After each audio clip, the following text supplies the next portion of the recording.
మన మండల పార్టీ అధ్యక్షులు కాముని శ్రీనివాస్ గారికి, జడ్పీ చైర్మన్ రోజక్క గారికి, గౌరవనీయులు రాధాకృష్ణ శర్మ గారికి, మన ఎంపీపీ మాణిక్రెడ్డి అన్న గారికి, కోఆపరేటివ్ చైర్మన్లు కాముని శ్రీనివాస్ గారు, సదానందం గారు, కనకరాజు గారు, పాపయ్య గారు, మా ఇట్టబోయిన శ్రీనివాస్ గారు, రమేష్ గారు, కొండం రవి గారు, జంగిటి శ్రీనివాస్ గారు, తాళ్లపల్లి శ్రీనివాస్ గౌడ్ గారు, సుంచు రమేష్ గారు, భూమిరెడ్డి అన్న గారు, రామచంద్రం గారు, శ్రీహరి యాదవ్ గారు, ఉమేష్ గారు, మా అబ్బిరెడ్డి బాపు గారికి, ఇంకా వివిధ గ్రామాల సర్పంచులు, ఎంపీటీసీలు, చిన్న కోడూరు నలుమూలల నుంచి తరలి వచ్చిన మా అక్క చెల్లెళ్లకు, అన్నాదమ్ములకు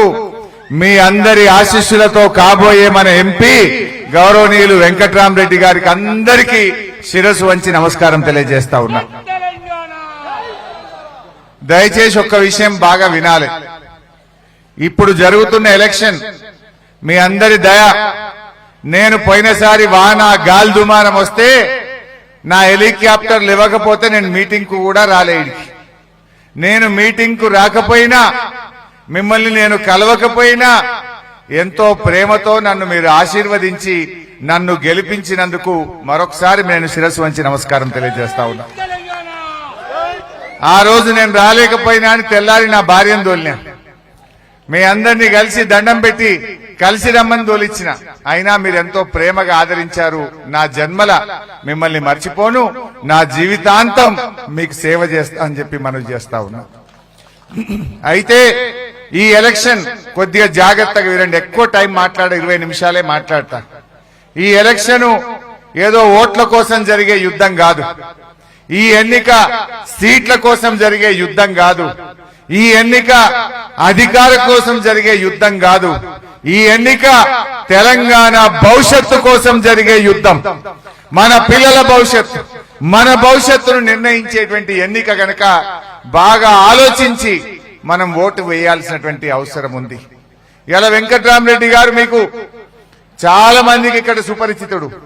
ఇవాళ కాదు, 22 ఏండ్ల కింద 2002వ సంవత్సరంలో మాచాపూర్లో, సలేంద్రిలో, చిన్నకోడూరులో, మెట్టుపల్లిలో వేల కొద్ది స్ప్రింక్లర్ సెట్లను తెచ్చి ఆ స్ప్రింక్లర్ సెట్లను చిన్న కోడూరుకు పరిచయం చేసిందే ఆనాటి ఈ వెంకట్రామరెడ్డి.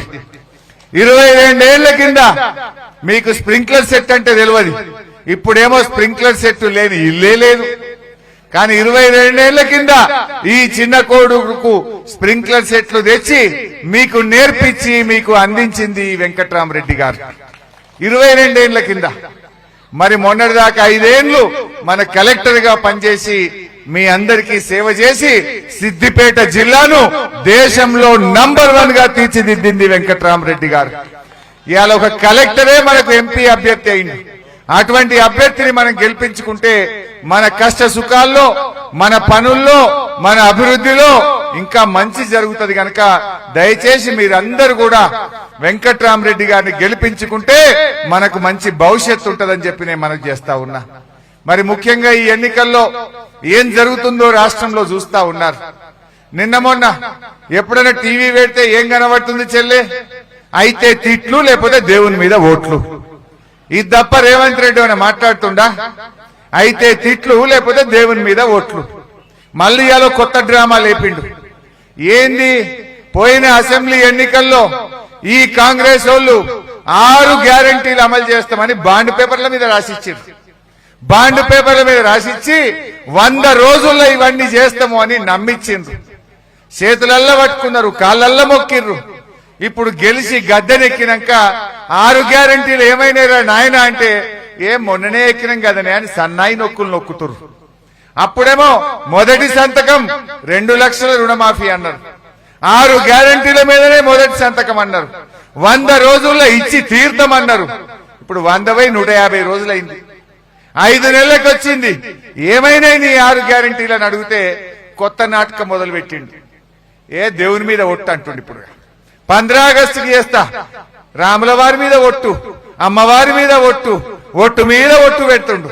మరి అప్పుడేమో నమ్మబలితివి, మరి నీ శిక్ష ఇయ్యాలనా వద్దా? ఇప్పుడు నువ్వు చేస్తావన్న మళ్ళా గ్యారెంటీ ఏంది బిడ్డ? నువ్వు ఆ రోజు ఎన్ని మాటలు చెప్పిండో ఒక్కసారి నేను మీకు టీవీలో చూపిస్తా. ఇప్పుడు ఆనాడు 2 లక్షల రుణమాఫీ గురించి డిసెంబర్ 9వ తారీఖు నాడు నేను కుర్చీలో కూర్చోగానే రుణం మాఫీ చేస్తా అన్నాడు. నమ్మి ఓట్లేస్తే 150 రోజులైనా ఒక్కరికన్నా రుణం మాఫీ అయిందా? ఒక్కసారి ఏం చెప్పిండో చూపి తమ్మి, జరా టీవీలో చూపి మా వాళ్ళకి యాద్ చేసినట్టయితే. రుణమాఫీ అయిన వాళ్ళందరూ ఎంబడమై మళ్ళీ 2 లక్షల రుణం తెచ్చుకోరి డిసెంబర్ 9 నాడు నేను అవి మాఫీ చేస్తా. కాబట్టి రైతులందరికీ నేను విజ్ఞప్తి చేస్తున్నా, ఎంబడే బ్యాంకు పోయి లోన్లు తెచ్చుకోరి, వచ్చిన ఎంబడే నేను రుణమాఫీ చేస్తా. అయిందా చెల్లె? అందరూ ఎంబడే మా రైతన్నలు ఎవరికన్నా అయినారే? ఎవరికన్నా అయినారే? మరి కుల్లం కుల్లా 2 లక్షలు మాఫీ అయిన వాళ్ళు కాంగ్రెస్ పార్టీ కోటైంది, కానోళ్ళందరూ కారుకు కేసీఆర్ కయింది. ఈ కాంగ్రెస్ వాళ్ళ మెడలు వంచి అది అమలేటట్టు నేను చూస్తా. అక్క చెల్లెలకి ఏం చెప్పిండ్రు? మహాలక్ష్మి రాగానే జీతం పడ్డట్టు 2500 ఇస్తా. జర చూపితామే, అది కూడా ఏ పాటి పడ్డాయో అడుగుదాం. ఇంటి ఆయన దగ్గర నగదు ఉంటేనే బెల్ట్ షాపులలో ఇస్తున్నాడు, అవునా? అందుకే మా అక్కల కష్టాలు చూసి నగదు మా అక్క దగ్గర ఉంటే పిల్లల చదువులు, ఇంటి ఖర్చులు, పండుగ పూట చుట్టం వస్తే ఇంత మంచి చెడ్డ చూడడానికి ఉంటది. అందుకే ప్రతి నెల 1వ తారీఖు నాడు ప్రభుత్వ ఉద్యోగికి జీతం వచ్చినట్టుగా ప్రతి నెల 1వ తారీఖు నాడు ఆడబిడ్డల ఖాతాలో 2500 రూపాయలు ప్రతి నెల ఆడబిడ్డల ఖాతాలో ఇయ్యాలని. పడ్డాయా ఈ ఆడబిడ్డ కన్నా 2500 పడ్డాయా చెల్లె? 5 నెలలకచ్చే, 4 నెలలు నిండి 5వ నెలకచ్చే. మరి 2500 నెల నెల ఇస్తే 4 నెలలకు ఎంత రావాలి? 10,000. అంటే ఈ కాంగ్రెస్ వాళ్ళు ప్రతి చెల్లెకు ప్రతి అక్కకు 10,000 రూపాయలు బాకీ పడ్డట్ట పడినట్ట? ఎవడన్నా కాంగ్రెస్ వాడు మీ ఊళ్ళకి వచ్చి ఓటుగిట్టి అడుగుతారే బిడ్డ 10,000 అలా పెట్టుగా తర్వాతనే ఓటు అడుగుమని కాంగ్రెస్ వాళ్ళకి బుద్ధి చెప్పాలి. మహాలక్ష్మి మహాలక్ష్మి అని మహా మోసం చేసిండా లేదా? ఈ మోసం చేసిన వాళ్ళకి బుద్ధి చెప్పాలనా వద్దా? అట్లనే మా అవ్వ తాతలు కేసీఆర్ ఉండగా ముసలోళ్లకు 200 ఉంటే 2000 చేసిండు. మాట అంటే మాట మీద 2000 చేసిండా లేదా? బీడీలు చేసే అక్క చెల్లెలు గాని, అవ్వ తాతలు గాని, ఒంటరి మహిళలు గాని అందరికి 2000 అంటే బరాబర్ కేసీఆర్ 2000 ఇచ్చిండు. ఈయన ఏమన్నాడు? ఏగా నేను 4000 ఇస్తా, నేను 4000 ఇస్తాను ఊరిచ్చిండు. ఇచ్చిండా? ఒకసారి చూడుండ్రా ఏమన్నాడు, గట్ చూడు. పెన్షన్ ఎంత వస్తుంది? 2000 వస్తుంది కదా. వచ్చే నెల నీకు 4000 నీ ఖాతాలో పడతాయి. వచ్చే నెల డిసెంబర్ 9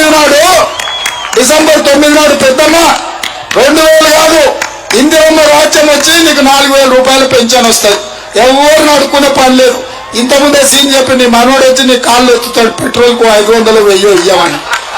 మనమడు కాళ్ళు నీ కాళ్ళు ఎత్తే నీ మనోడు వచ్చి నీ కాళ్ళు ఎత్తుతాడు. ఎందుకంటే ఆయన పెట్రోల్ బండి ఇంత పెట్రోల్. మనమడు కాళ్ళు వస్తుందా? 4000 పడ్డాయా? మరి అబద్ధాలు చెప్పి ఏం చెప్పి డిసెంబర్ 9కే, డిసెంబర్ పోయి జనవరి వచ్చే, జనవరి పోయి ఫిబ్రవరి వచ్చే, ఫిబ్రవరి పోయి మార్చి వచ్చే, మార్చి పోయి ఏప్రిల్ వచ్చే, రేపెల్లుండి అయితే మే వస్తుంది.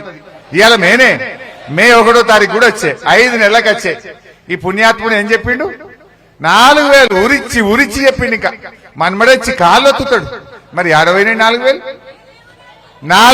దేవుడెరుగు. మధ్యలో జనవరి నెలలో ఇచ్చే 2000 కూడా ఎగ్గొట్టిండు. ఒక నెల పెన్షన్ పోయిందా లేదా? మధ్యలో ఈ జనవరిలో ఒక నెల ఎగ్గొట్టిండు, ఒక నెల ఇయ్యనే లేదు. వెనకటికేదో సామెత ఉండే, అన్న వస్త్రానికి పోతే ఉన్న వస్త్రం పోయిందట. ఈ పుణ్యాత్ముడు 4000 ఇస్తాడేమో అంటే ఇచ్చే 2000 కూడా ఒక నెల ఎగ్గొట్టిండు. కానీ మన కేసీఆర్ అవ్వ తాతలకు 10వ తారీఖు వరకు నెలకు 2000 ఇచ్చిండు. వీళ్ళు వచ్చినాక ఏమైంది? ఇప్పుడు పాపం ముసలోళ్ళు ఎండల పోస్ట్ ఆఫీస్ కు నడుచుకుంటూ పోయి పింఛన్ పడ్డదా బిడ్డ అంటే ఏమంటారు? పల్లె పో అని వాళ్ళు అంటారు. తిరగంగా ఎప్పుడో 30వ తారీఖు ఇస్తుండ ఇచ్చే 2000 కూడా. ఆ 4000 పోయినాయి, ఇచ్చే 2000 కూడా ఇవ్వకుండా మోసం చేస్తున్నాడు రేవంత్ రెడ్డి. మరి అదే విధంగా తులం బంగారం మా అక్క చెల్లెలకు ఏం చెప్పిండు? కేసీఆర్ ఉండంగా ఆడవిళ్ళ పెళ్లి పెట్టుకుంటే ₹1,00,000 ఇస్తా అంటే నేను ఎన్ని చెక్కులు ఇచ్చిన చెల్లె మీ అందరికి? ఇలా 12 మందికి నేను చెక్కులు ఇచ్చినా కడుపు నిండి అన్నం పెట్టి తోలే మీ అందరికి. ఇంటికి వస్తే చెక్కు చేతిలో పెట్టి అన్నం పెట్టి జాగ్రత్తగా మిమ్మల్ని ఇంటికి తోలినా. ఈ పుణ్యాత్ముడు ఏమన్నాడు? అక్క చెల్లెలంతా కేసీఆర్ దిక్కున్నాడని ఏమన్నా కానీ అబద్ధం ఆడిండు. ఓడదాటిదాకా ఓడమల్లప్ప, ఓడదాటినాక బోడమల్లప్ప. ఏమన్నా కానీ ఆపద మొక్కులు మొక్కిండు. ఇక నేను తులం బంగారం కూడా ఇస్తా అన్నాడు. కానీ ఈ కాంగ్రెస్ వాళ్ళు వచ్చిన గడి ఏందో గాని 50,000కు ఉన్న తులం ₹75,000 అయింది 4 నెలల్లో. 25,000 పెరిగింది. వీడు తులమిచ్చుడు ఏడ్చిపెట్టి గాని ధర మాత్రం కొండనెక్కిచ్చిండు. చూద్దాం అది కూడా ఒకసారి జర చూపితామి. షాదీ ముబారక్ కళ్యాణ లక్ష్మిలో ఈ రోజు ₹1,00,000 వస్తున్నాయి. ఈ నెల అయితే 1,00,000. వచ్చే నెల మీరు తీసుకుంటే 1,00,000తో పాటు తులం బంగారం ఆడబిడ్డలకే ఇచ్చి వచ్చే నెల పోయి 5 నెలలు వచ్చాయి. ఈ 5 నెలల్లో తెలంగాణలో 1,00,000 పెళ్లిళ్ళు అయినాయి. బిడ్డ రేవంత్ రెడ్డి ఈ 1,00,000 తులాల బంగారం బాకీ పడ్డవరా నాయన నువ్వు. 1,00,000 తులాలు ఇచ్చినాకనే కాంగ్రెస్ వాడు ఓటు అడగాలి. గిన్ని అబద్ధాలు ఇంకా చానున్నాయి, చూపియాలన్నా చాలా. ఇక రైతులకు చూద్దాం. ఒకటి రైతులదిగా రైతులకు చూపిరాబాయ్. ఆ వడ్లకు బోనస్ ఇస్తా, మక్కలకు బోనస్ ఇస్తా అన్నాడు. ఇప్పుడు కళ్ళాలలో అన్ని వడ్లే ఉన్నాయి. ₹960 ఉన్న వరి కనీస మద్దతు ధరకు మించి 2,500తో వడ్లు కొనే బాధ్యత. 2,500కి వడ్లు కొంటా అన్నాడు ఈ మొగాయన. కొన్నరా చెల్లె? యాన్న 2,500కి వడ్లు కొంటున్నారా? ఇవాళ 2,200లకు కూడా కొంటలేరు. అది కళ్ళాలలో 10 రోజులు ఆ వడ్లు పోసి. వెనకట కేసీఆర్ ఉండగా తడిసిన వానబడ్డ 4 వద్దులలో వడ్లు లావట్యం. బ్యాంకులలో 2 రోజులలో పైసలు వేసినాం మీ అకౌంట్లల్లో. 17 రోజులైనా ఇవాళ కళ్ళాల పొన్న పాపం రైతులు కావలు కాస్తే కూడా వడ్లు కొనే దిక్కు లేదు. ఈయననేమో 2,500లకు కొంటా అని గొప్ప మాటలు చెప్పి ఇవాళ మోసం చేసింది కాదా ఈ కాంగ్రెస్ పార్టీ? రైతు బంధు 15,000 ఇస్తా అన్నాడు. పడ్డాయా? జర చూపిరా బిడ్డ. వ్యవసాయ పన్నులు మొదలయ్యే ముందరనే సంవత్సరానికి ప్రతి రైతుకు ఎకరాకు ₹15,000 రైతు భరోసా పథకం కింద ప్రతి రైతును ఆదుకునే బాధ్యత కాంగ్రెస్ పార్టీ తీసుకుంటే. ఏమన్నాడు చెల్లె? 15,000 అన్నాడు. మా ఘోరం ఏంటంటే కరోనా కష్టకాలంలో ఆమ్దాన్ లేకపోతే కూడా కేసీఆర్ టైం మీద 10,000 రైతు బంద్ వేసిండు. ఇలా 10,000 దిక్కులేదు, 15,000 దిక్కులేదు. ఆ 10,000 అన్న పురాగ పడ్డాయి అందరికీ. 8 మందికి పడ్డాయి, 8 మందికి ఎగ్గొట్టిరు. కల్లాలకు వడ్లు వచ్చినాయి, పెట్టుబడికి మాత్రం సాయం రాలేదు.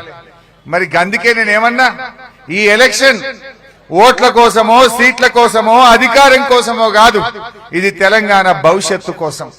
మళ్ళా ఈ కాంగ్రెస్ వాళ్ళని నమ్మినమనుకో వీళ్ళ అబద్ధాలను ఆమోదించినట్టు కాదా?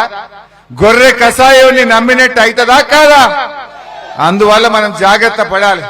ఈ కాంగ్రెస్ వాళ్ళకి సురుకు పెడితేనే రేపు మన 6 గ్యారెంటీలు అమలైతాయి.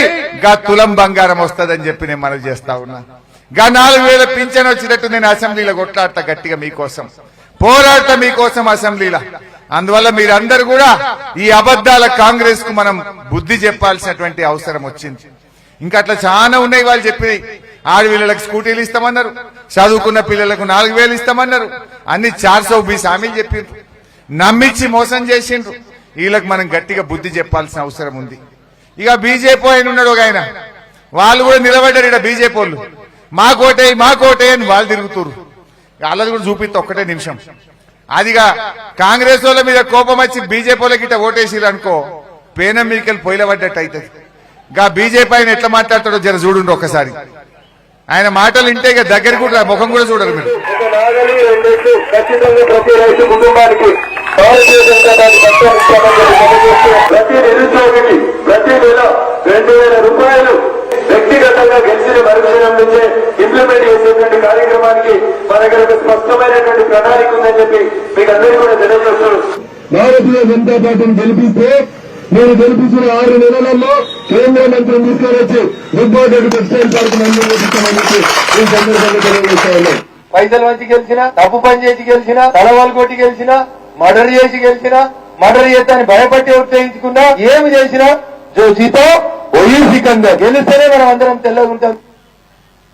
ఇంక ఉండే కదరా భార్యను భార్యల్ని భర్తల్ని భార్యను నమ్మకుండా చేయాలి. అట్లా విడదీసి ఓట్లు వేయించేటువంటి కార్యక్రమం మనం మొదలు పెట్టాలి. ఏమన్నాడా పుణ్యాత్ముడు? భార్యల్ని భర్తలు నమ్మకుండా చేయాలన్నట, భర్తల్ని భార్యలు నమ్మకుండా చేయాలన్నట, వాళ్ళని విడదీసి ఓట్లు వేసుకోవాలన్నట. గా పుణ్యాత్మునికి ఓట్లేస్తావా చెల్లెగా? గిసంటోనికి ఓట్లేస్తారు. ఓట్లేస్తే మనం విడదీస్తాడు. ఇక భార్యల్ని భర్తల్ని దూరం చేసే కథ ఈ పుణ్యాత్ముంది. మర్డర్లు చేయమంటుండు, మర్డర్లు చేసి గెలవాలన్నట. మర్డర్లు చేసే వాళ్ళకి వేద్దామా ఓటు? దయచేసి మీరు ఆలోచించండి. అంటే ఇట్లాంటి పుణ్యాత్ములు ఇవాళ కేసీఆర్ అయినా మేమైనా మీ కాళ్ళల్లో చేతులలో తిరిగినాం. మీరు పెంచితే పెద్దగైనాం. ఎన్ని స్ప్రింక్లర్ సెట్లు తెచ్చి మీ ఊర్లలో ఇచ్చిన చెల్లె, ఇవాళగా కాలువలు దవ్వి మీ చెరువులు నింపకపోతే బారాన చిన్నకొండూరు వడ్లు ఎండకపోవునా? పొలాలు ఎండునా ఎండపోవునా? గా నీళ్లు తెచ్చి మీ పంటలు కాపాడింది మేం కాదా? 2000 పింఛన్ ఇచ్చింది మేం కాదా? బిడ్డ కాన్పుకు పోతే కేసీఆర్ కిట్ ఇచ్చి దవాఖానలో కాన్పు చేసి రూపాయి ఖర్చు లేకుండా మీ తల్లిని పిల్లని ఇంటికాడ దించింది మన కేసీఆర్ కాదా? దయచేసి ఆలోచించండి. ఇలా రైతుల గౌరవం పెంచింది కేసీఆర్. కేసీఆర్ వచ్చినాక రైతు బంద్ వచ్చింది, 24 గంటల కరెంట్ వచ్చింది, కాలువల కింద నీళ్లు వచ్చినాయి, బంగారం వల్ల 2 పంటలు వండినాయి. రైతు విలువ పెంచిండు కేసీఆర్. అందుకే భూముల ధరలు కూడా పెరిగినాయి. ఈ కాంగ్రెస్ వాడు వచ్చినాక భూముల ధరలు తగ్గినాయా లేవా? మళ్ళా వీడు గెలిచిండనుకో ఈయంత కరెంట్ రాదు, ఆయనత నీళ్లు రావు, మళ్ళా భూములు 5 లక్షలకు ఎకరం అవుతాయి. మరి రైతుల విలువ తగ్గుతుంది, భూముల ధర కూడా తగ్గిపోయే ప్రమాదం ఉంటది. జాగ్రత్త అని చెప్పి నేను మనవి చేస్తా ఉన్నా. ఇవాళ ఎలక్షన్ కమిషన్ వాళ్ళు మన కేసీఆర్ ను 2 రోజులు ప్రచారం చేయొద్దని ఇవాళ ఆగుమని చెప్పిండట. కాంగ్రెస్ వాళ్ళు కంప్లైంట్ ఇచ్చిండ్రు. కేసీఆర్ మమ్మల్ని వడగళ్లు పడ్డ రైతులకు, పంటలు ఎండిపోయిన రైతులకు పైసలు ఇవ్వని అడుగుతుండు, మా మీద గట్టి కొట్లాడుతుండని కాంగ్రెస్ వాళ్ళు కంప్లైంట్ చేస్తే కేసీఆర్ ను 2 రోజులు ప్రచారం ఆపమన్నారట. నరేంద్ర మోడీ గారేమో మత విద్వేషాలు రెచ్చగొడితే అది ఎలక్షన్ కమిషన్ కు కనబడది. రేవంత్ రెడ్డి గారేమో ఆయన రకరకాల కులాల మధ్య చిచ్చు పెట్టి ఇష్టం వచ్చినట్టు బూతు మాటలు మాట్లాడితే ఎలక్షన్ కమిషన్ ఆయనను ఆపది. కానీ కేసీఆర్ రైతులకు 2 లక్షలు మాఫీ ఎప్పుడు చేస్తావు? గా రైతులు పంటలు ఎండిపోయినాయి, వాళ్ళకి ఎకరానికి 25,000 ఇయ్యి. గా వడగళ్ల వానబడి నష్టమైంది, గా రైతుల్ని కాపాడని రేవంత్ రెడ్డి గట్టిగా అడిగితే నువ్వు గట్టిగా అడుగుతావా? నువ్వు 2 రోజులు ప్రచారం చేయొద్దు అంటున్నారు. కేసీఆర్ ను 2 రోజులు ప్రచారం చేయకుండా ఆపుతారేమో, కానీ తెలంగాణ ప్రజల గుండెల్లో కేసీఆర్ ఉంటాడు. తెలంగాణ ప్రజల హృదయాల నుంచి కేసీఆర్ ను దూరం చెయ్యరు అనేటువంటి విషయాన్ని గుర్తుపెట్టుకోవాలి. కాంగ్రెస్ వాళ్ళు బీజేపీ వాళ్ళు కేసీఆర్ బస్సు యాత్ర బయలుదేరితే గజగజలాడుతున్నారు. భయపడి ఇలా కేసీఆర్ ప్రచారాన్ని ఆపాలని కుట్రలు చేస్తా ఉన్నారు.